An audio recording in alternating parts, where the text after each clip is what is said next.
was an interesting article that came out on the online version of CNN this morning.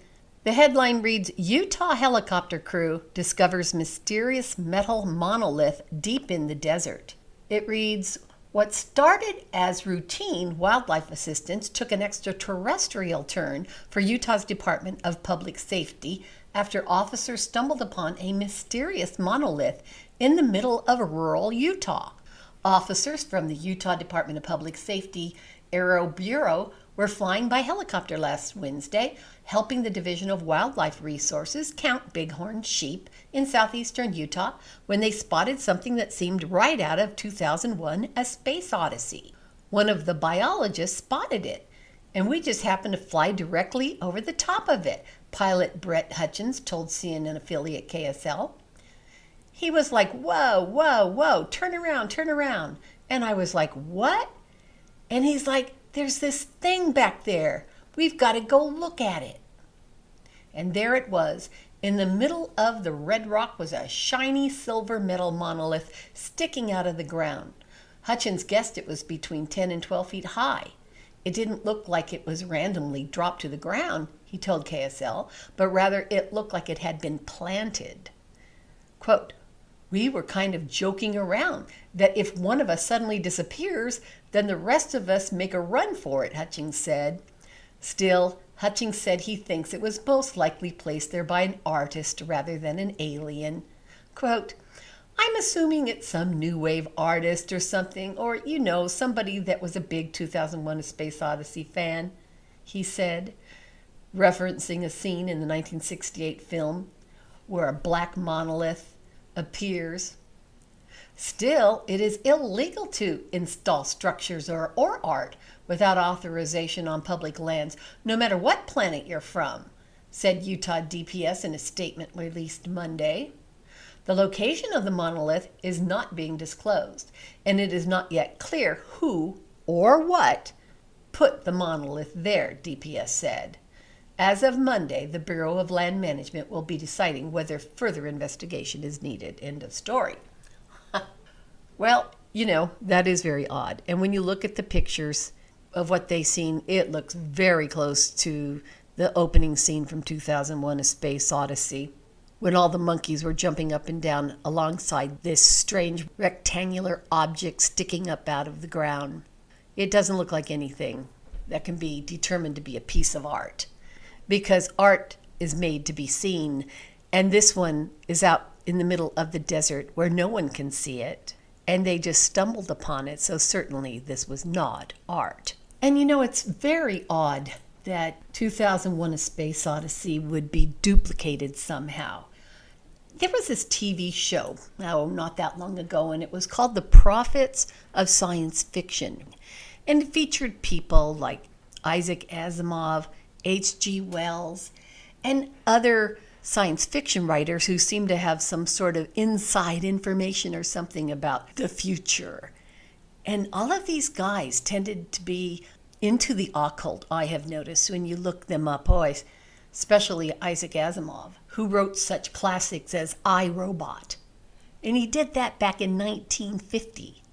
And today we have the Frankensteinian things going on with transhumanism and everything, and this was 1950 that he wrote I, Robot, and a lot of you saw that movie starring Will Smith. And of course H.G. Wells, and he wrote War of the Worlds. I don't have it in front of me exactly what year he wrote that, but H.G. Wells died in 1946. And you wonder, were any of these guys in touch with paranormal stuff? When you look on their bios online, this one out of Wikipedia, it says under the category religious views, H.G. Wells' views on God and religion changed over his lifetime. Early in his life, he distanced himself from Christianity and later from theism, and finally, late in life, he was essentially atheist.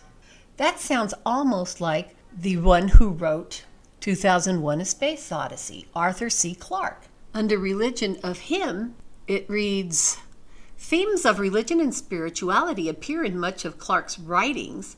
He said, quote, any path to knowledge is a path to God or reality, whatever word one prefers to use. He described himself as fascinated by the concept of God. A famous quotation of Clarke's is often cited, quote, "One of the greatest tragedies of mankind is that morality has been hijacked by religion." Despite his atheism, themes of deism are a common feature within Clarke's work. Clarke left written instructions for a funeral, quote, "Absolutely no religious rites of any kind related to any religious faith should be associated with my funeral." Well, it's his funeral. Now, this clip of Arthur C. Clarke was said to have been recorded back in 1960. And the things that he described of the future are so hard to believe anyone could have imagined way back then, 60 years ago. But it's also why he was included in that TV series, The Prophets of Science Fiction. But what about the city of the day after tomorrow, say the year 2000? I think it will be completely different. In fact, it may not even exist at all. Oh, I'm not thinking of the atom bomb and the next Stone Age. I'm thinking of the incredible breakthrough which has been made possible by developments in communications, particularly the transistor and, above all, the communications satellite. These things will make possible a world in which we can be in instant contact with each other, wherever we may be, where we can contact our friends anywhere on Earth, even if we don't know their actual physical location. It will be possible in that age, perhaps only 50 years from now, for a man to conduct his business from Tahiti or Bali just as well as he could from London. In fact, if it proves worthwhile, almost any executive skill, any administrative skill, even any physical skill, could be made independent of distance. I am perfectly serious when I suggest that one day we may have brain surgeons in Edinburgh operating on patients in New Zealand. When that time comes, the whole world will have shrunk to a point, and the traditional role of the city as a meeting place for man would have ceased to make any sense. In fact, men will no longer commute, they will communicate. They won't have to travel for business anymore, they'll only travel for pleasure. I only hope that when that day comes, and when the city is abolished, the whole world isn't turned into one giant suburb.